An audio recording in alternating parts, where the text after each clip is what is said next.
All right, welcome back to another episode of the Agent Apprentice podcast. I am Tyler Runnals. That is Adam Dow, officially the owner and CEO of the number one team in New Hampshire for 10 years running now. Pretty cool. Yeah, how's that feel? It's been a long ride, and it feels good. I mean, we try not to like hang our hat on being number one and all that kind of stuff, but it is a milestone, so pretty For proud sure. of it. Awesome. Well, today we want to talk about the outlook for 2026. And I brought some numbers here with me today. And I just want to go through them with you. And, you give me your 2 cents on what to make of it. That sounds good. Sounds great. Perfect. So I want to start off with just New Hampshire as a whole. Of course, we work in the Lakes region, so we'll dial into that after. But just looking at the numbers from January of 2024, this is the 12-month rolling average for closed sales. Yep. So January 2024, state of New Hampshire, we were at 11,641. A year later, January 2025, we were at 11,973. And then as of December 2025, we were at 12,540. So the state of New Hampshire itself is up in closed sales 7.7% from the beginning of 2024 to the end of 2025. Yeah, and we went through, COVID had very low interest rates. We had very high demand, and there was a big run up. Basically, everything doubled, right? So Hmm. you have people that were very confident. People like to buy when other people are buying. People like to feel like everybody's doing it, so I'm going to do it too. Right. So a couple years ago, when the interest rates started to get back to normal, because we were below normal for quite a while, there was people that are starting to see hesitancy. Like, all Hmm. right, is it going to crash? Is it 2007 and 8 and 9 all over again? So there was this unknown of what's the market going to do. And then we saw interest rates starting to climb.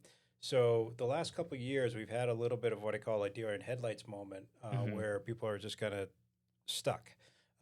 And I think that over the last year, people have come to realize that, hey, New Hampshire, it doesn't have a lot of development. Hmm. It has a very good tax structure. It has a very good trust and will environment. So the people that started people to move to New Hampshire, to have a second home in New Hampshire, people started remembering that. And so we're starting to see that over 2025 of people getting back to buying property. So I'm not surprised with the year over year up. Yeah, and then dialing into the Lakes region here, looking at Carroll and Belknap counties. With Belknap County, same 12-month rolling average from the beginning of 2024 to the end of 2025, up 10.5%. And then for Carroll County, up 26%. They went from 744 closed units January 2024, that's 12-month rolling average, to the end of this past year, 938. So both of these counties beat the overall gain for the state of New Hampshire. Yeah, you had some counties that slowed down a little bit more, Hmm. and it doesn't surprise me that Carroll County had such a big jump because we have the one of the least amounts of inventory. So Right. when we had low inventory, there just wasn't enough homes to sell. Hmm. People, not that people didn't want to buy them. So we did see some inventory come on the market, and that's another thing that's going to happen over the next year or so is we just saw interest rates come at 5.99, right? Yep. We haven't seen that in a while. So if somebody has a 3 or 4% mortgage and they're sitting on this home, they kind of want to move. Maybe they don't. There's not a death, divorce, job transfer. There isn't an event that's forcing them to move. When the gap goes from 3% to 7% or 8%, that's going to stop people from moving. But Right. as we come into the 5.99 range and into the mid fives, I've actually said in other arenas that I get worried about New Hampshire a little bit from the perspective that the national government is looking at the whole, right? Hmm. You're factoring in Austin, that was lots of construction that happened. You're factoring in Florida, lots of construction happening. And then the inventory increased because you had the hurricanes. You've got the safety issues that are going on. I'm actually, as looking at buying in Florida right now because Right. I'm very pro where we are from a New Hampshire standpoint in, selling a property at a good value and then buying in Florida at a Hmm. good value. And so from that standpoint, I think we're seeing some of the inventory unlock. So Yeah. when we're looking at closed sales, it makes sense that those are going to be higher numbers because we have more homes to sell. Right. That makes sense. And then it looks like the luxury market is also following this trend here. This is specifically Carroll and Belknap County, looking at the same time frame for the 12-month rolling average. January 2024, it was 179 closings. End of 2025 in December is 241, and that's $1 million plus. What Yeah. we consider luxury market here, that's up 34.6%. And I feel like a lot of the time with luxury home buyers, especially in the Lakes region, it is a second home. A lot of the time, most people aren't necessarily getting a mortgage. I feel like we do see proportionately more cash purchases with that market. So, what do you make of that with those numbers going up as well? So it's a couple things in those numbers. One is the fact that we just have more $1 million homes. Yeah, When prices double, things become $1 million homes. So our luxury price point, maybe sometime in the future we'll look at 2 million plus, right. like other parts of the country. But there's also during the COVID time, if interest rates were at 3%, people were getting mortgages just because it made good financial sense to get a mortgage True. rather than doing the $1 million. You take that million, invest it somewhere else where you can get 4 or 5, 6 or whatever percent. So the number of $1 million homes, one is a factor of the fact that we have more of them. Two, the inventory has increased, Hmm. so we have more to sell. And still, I just think we're coming out of that deer in headlights moment where people were hesitant. There's like, all right, I'm pro New Hampshire. I'm we historically haven't gone backwards that much, even in some of the bigger declines in the rest of the country. So it is still a really good place to put money. I joke that you don't spend money on Lake Winnipesaukee, you just move money to Lake Winnipesaukee, and it still reigns true that people that have made investments over the past couple of decades have just seen returns on that, and they can actually water ski in front of it. Right. That makes sense. And then the other thing that I wanted to bring up here too. So you sent me this article today from the Housing Wire. We're recording this on January 14th. So it looks like the overall mortgage applications from the week prior have increased 28.5%. And this comes from President Donald Trump's directive to Fannie Mae and Freddie Mac to buy $200 billion in mortgage bonds. So what do you make of this? It's what I was afraid of, what I was talking about before. Yeah. Like we're trying to reset, we're trying to make things more affordable. Whatever goal that you're trying to accomplish by making homes more affordable, when you do it in other parts of the country, it Hmm. turbo boosts New Hampshire, Yeah. right? So I see 2026, and I've been saying this for a while. I'm very pro New Hampshire. I'm very pro 2026, and the fact that now we didn't think that we are going to see fives quite Yeah. this soon. So mortgage applications of 28 does not surprise me whatsoever. Yeah. How many people want to be here, how many people want to buy a second home, how many people want to move here because they can work from home.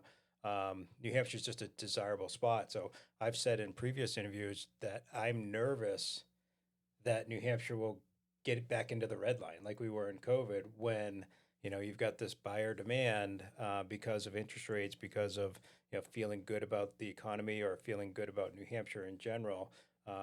People are ready to act. They're getting out of the deer in headlights moment. Right, right. So this really could be like a catch 22. You look at it from sellers, prices are holding.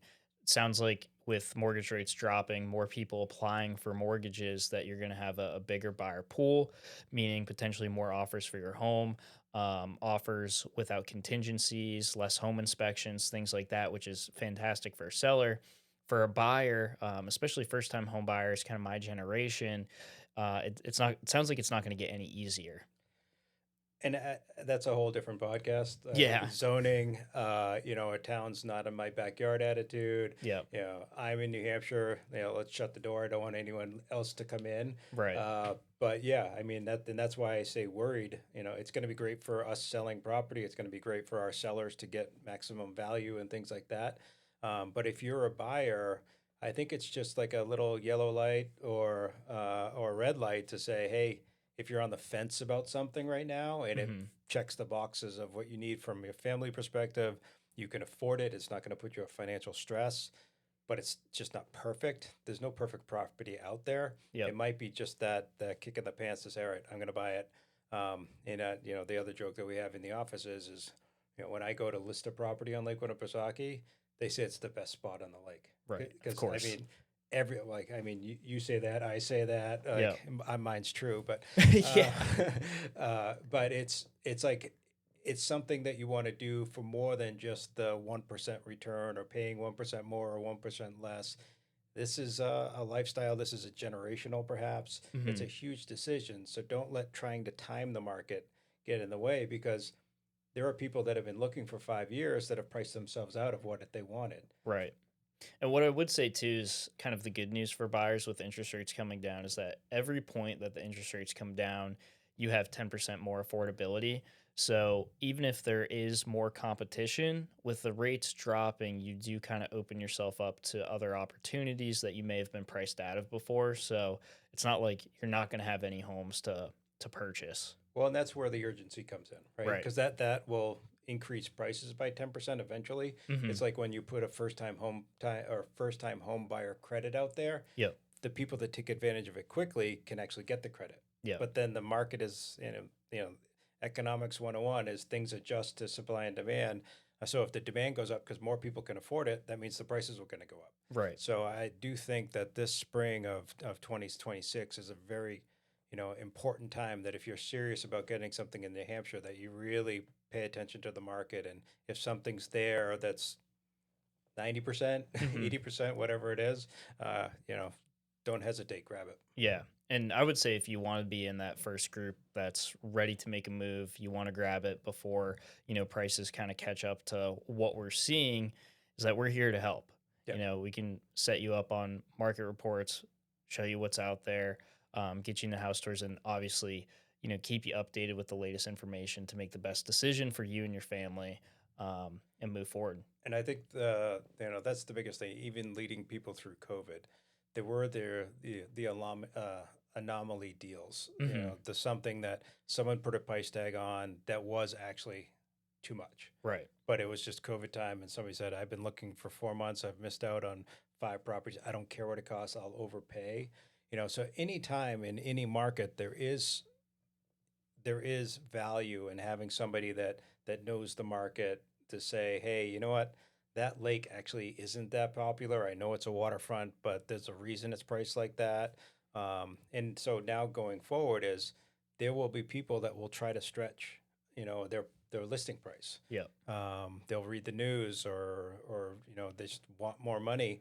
So you still need that double check of a buyer agent. And you know, I've done real estate transactions, and even though I'm a real estate agent, I pay for that professional service, because if it's in Wolfboro, I probably can handle it. But if Right. it's in an area that I'm not watching every single day, you can make a mistake by just having blinders on or not knowing the information. Yeah, makes sense. Perfect. Well, overall, I'm excited for 2026. I think people are going to be happy. I think sellers are going to be happy. I think buyers with the right information, the right resources, and the right realtor will be happy as well. Um, Anything else? No, I mean, I think you're supported by the economic person, Lawrence Yoon at NAR. Hmm. He's predicting an 18% increase, Wow. which is a big number. And I haven't dove into what he's backing that with. I just saw a headline, so I think there's optimistic people out there. Um, and it's like you said, it's the good and the bad. It's like my kids are coming to the age where they should be buying houses, and that age of the first time home purchase is being pushed out quite a bit because of affordability. So Yeah, we've got bigger issues going on, but this podcast is for somebody that's looking. They might be on the fence. They've got a house that they're thinking about.